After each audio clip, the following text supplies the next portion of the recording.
Paulo D of Cage Legacy and the MMA Opinion. I'm joined on the line today by Alexander O'Sullivan of CMAC. Alexander takes on Sean McConnell for the Cage Legacy lightweight title on April 3rd, live on pay-per-view. How are you doing today, Alexander? Doing great, yeah. As well as I can be in the current situations. That's just it. Tying nicely into my first question there, I suppose. How is training going, given we're in unprecedented times and with the lockdown and everything? How is it being putting a training camp together? Well, it's has to be different than usual because everything is locked down. You can't have much human contact. Like that's the whole social distancing crack really. So and at the end of the day, it's a contact sport, so it is different. But basically, got to focus more on my physicals, running, weights, everything that I can do with myself, shadow boxing. But then the good thing, especially for me, is that my family are so involved in the sport. Yeah. So in my household, I can train with my sister, my brother, and my ma as well. Very good. All of them can catch pads, all of them can roll, and that kind of stuff. So that is one advantage that I probably have over a lot of other people in my family are so involved. So yeah, training's going actually very well, but it's just it is very different. Of course. I do want to touch on the event itself as well, Cage Legacy, the aftermath. I suppose I'm kind of asking this to everyone. For you, what do you believe the importance of this event is for the future of Irish MMA, given that we've had no show now in Ireland for over a year, and we're kicking it off with such a big show. What do you think this means to the younger fighters, the amateurs, and the young pros to be having such a card like this? Well, like it's essential, really. I think that it does go ahead because it's been so long before everyone to fight, and for me, like I was booked to fight on the Cage Legacy around with this time last year, March, and it was literally the day of the weigh-in. I think it was. I was supposed to fight Sullivan, and it didn't go ahead. Then there was talk of fighting Palahan then on some of the other Cage Legacies that might have gone ahead, but they were looking shaky in the conditions anyway. But they didn't go ahead at all last year either. So if this one does get to go ahead now, that would be particularly for me because I've had a few cancelled fights over the last year, which is unfortunate, but it is just the situation. If this goes ahead for me, I'd really love to get in, get some of that ring rust out, and then look to go take it from there. So if this show does go ahead properly, it kind of sets a precedent that this can go ahead again in the future, and will give people something more to work towards. They don't feel like it's hopeless nearly. You know, if this show goes ahead, it gives a nice feeling. I think that we're back on track maybe to having more regular shows, more competition. What we need if you want to grow as fighters. So if this does go ahead, hopefully it does. I think Declan's doing things right. Pay-per-view is key. I think to running the show, and if it goes ahead, then that would be great. Then we get more shows, more regular, and I'll be looking then to go pro probably on some of the next ones. This will probably be my last amateur fight. Very good. Tell me a little bit about your background. I know you touched on your family is heavily steeped in martial arts, and tell me how you got started in MMA in particular. So basically, the first martial art I did was judo back. I was about 9. I started doing judo, and then that was in local club up here in Kilmway. And then after that, I started doing boxing. Did amateur boxing the leagues, the Dublins, and the All Irelands. I had some success as a boxer. Then I kind of fused those two martial arts together when I started doing MMA, and I stopped boxing. I stopped doing judo completely to pursue MMA as my sport from about 16 onwards. I had 6 K1 fights, and I won a title in K1, amateur K1, when I was 16 as well. That kind of like to get the kicks going as well as the hands. And I've done numerous like no gi competitions. I don't compete in the gi because it doesn't seem feasible really if I want to do MMA because there is no gi in MMA. But I consider having earning a few BJJ belts as well. But at the moment I have no BJJ belt. I just no gi experience and MMA experience. So yeah, fused those together. Training in CMAC now for a long time, and I've had 29 amateur fights at this stage. I'm gonna have 30 hopefully in April, and then after that, then nice round number. I'll be looking to go pro then. Yeah, one of my questions was I was going to ask you, is the last fight we'll see you in the amateur ranks? Is there a significance on the number 30 that you wanted to get this last fight, or was it just, I suppose, everything that's going on in the world that you wanted to stay amateur and then move pro later on? Yeah, it was kind of, I was considering going pro, so I have 20 and 9 is my record.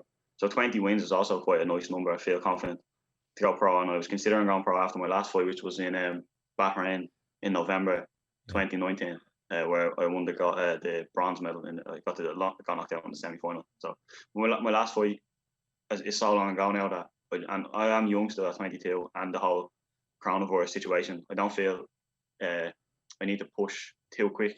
Yeah. I still have time to. I still have lots to learn, lots to improve on, and I do think that like I want to get that one more amateur fight in, just kind of work out any ring rust that might have occurred over the maybe year and a half now that I haven't fought by the time April comes around, and also then just stuck in my head then that 30 is quite a round number, quite a nice number as well, just to finish on, and it gives me that like little target then to get to have that fight, get the ring rust out, and then focus my energy on a pro then in the future, hopefully sometime after April, maybe 2021, maybe 2022. See how it goes. See what how I feel training and how I can train in the current situation, and what shows, what fights are on.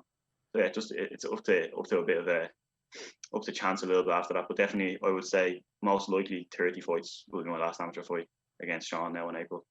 Very good. And of course, you do have the added incentive as well of the lightweight title being on the line in this bout. You previously held the interim title. Is there a certain significance of getting the lightweight undisputed strap around your waist as well? Yeah, that would be lovely. Yeah, to like kind of finish off. It'd be nice to finish off having got the undisputed belt. Yeah, I think it was Leon Hill for the interim title that time.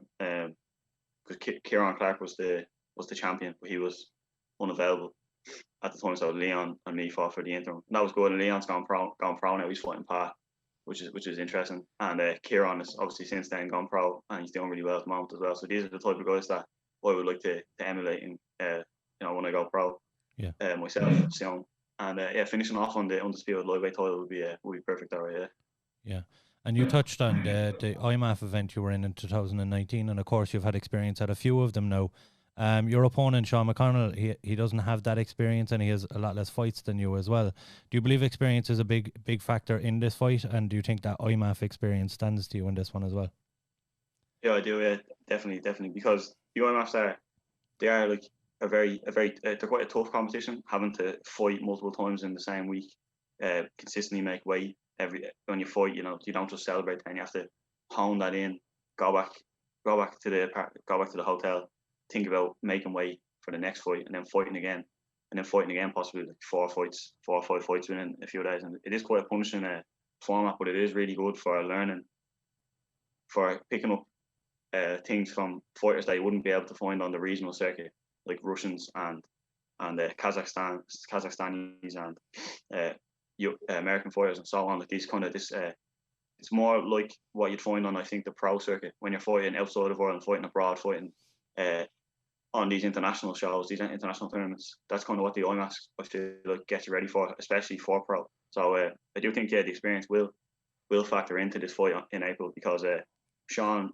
as far as I know, has like a lot of taekwondo, boxing, striking background, but nowhere near as much MMA fights as me. And I do think MMA as a sport in itself, you do learn mostly about how to fight MMA by doing MMA, by fighting MMA. So I do think that experience will stand to me in this fight big time. Yeah, and you mentioned Sean's striking background there as well. Is that what you're expecting from Sean? A heavy striking game in the, attack in this, and where do you see the fight taking place? So yeah, I do see Sean mostly utilising his striking background. Obviously, his coach in Charlestown is Roddy as well. Is famous for some of his striking coaching, and his fighters are good strikers. But I know that Sean will be prepared all around, especially coming from a good gym like Charlestown. His wrestling and his grappling will be strong too. So I'm going to be able to like that's why I feel like the 29 fights is giving me the ability to take the fight anywhere I want, where I feel I need to go now, or where I'd be most comfortable. But I do want to, like I say, this is probably my last fight as an amateur. So I do want to kind of put my skill set on show for myself even as well, just to see where I feel comfortable, so that after this fight then I can focus on those areas that I need to improve from my program. So I do. It doesn't really matter where the fight goes. I think I'm possibly what I will try to do is just dictate that where it goes. That's how it will give me the advantage. But I do think that Sean's what he'd most likely try to do is use his range, uses his kicks and his taekwondo and striking background to his advantage. And I'll try to probably negate that as much as I can. Use my own striking background as well. I have, like I said, I've got K1 fights and boxing fights myself. So yeah, it should be a good fight. But yeah, my experience should stand to me, and that's what I think as well. Very good. And we're asking all the fighters as well to tell us something we don't know about them. So for the Cage Legacy fans, I suppose, what don't we know about Alexander O'Sullivan?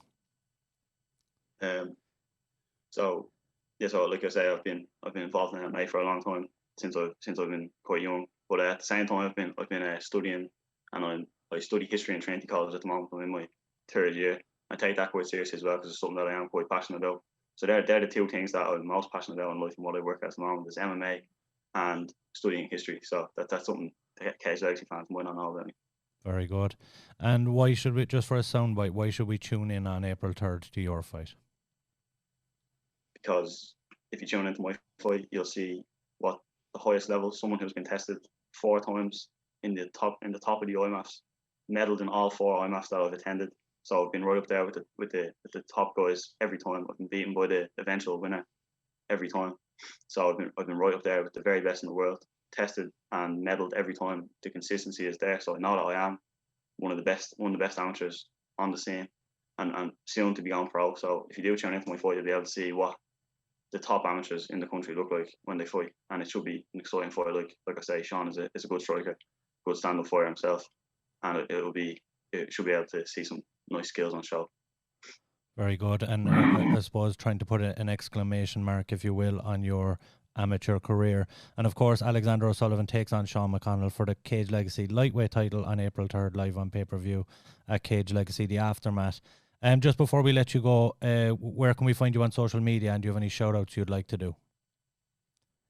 So my Instagram, Alexander Sullivan, is where I'm most active. Need to be more active though. Need to start promoting myself more as a pro. Hopefully you'll be able to see that in the near future. I will be more active, looking to promote myself. That's really all I have at the moment. Social media was, I've been letting it a bit lacking on the social media side of things, and hopefully that will be improved shortly. Now I need to start building more of a platform for myself when I go pro, because I will go pro. It is something that I want to pursue as a career, and the social media side of that is an important aspect of it that I'm going to take more of an interest in 100% going forward. So Alexander O'Sullivan is the name on Instagram if you want to give it a follow. And do you have any shout outs you'd like to do? Just a shout out to my family and my close training partners and stuff that have been keeping us ticking over at the moment in these unprecedented and rather difficult times.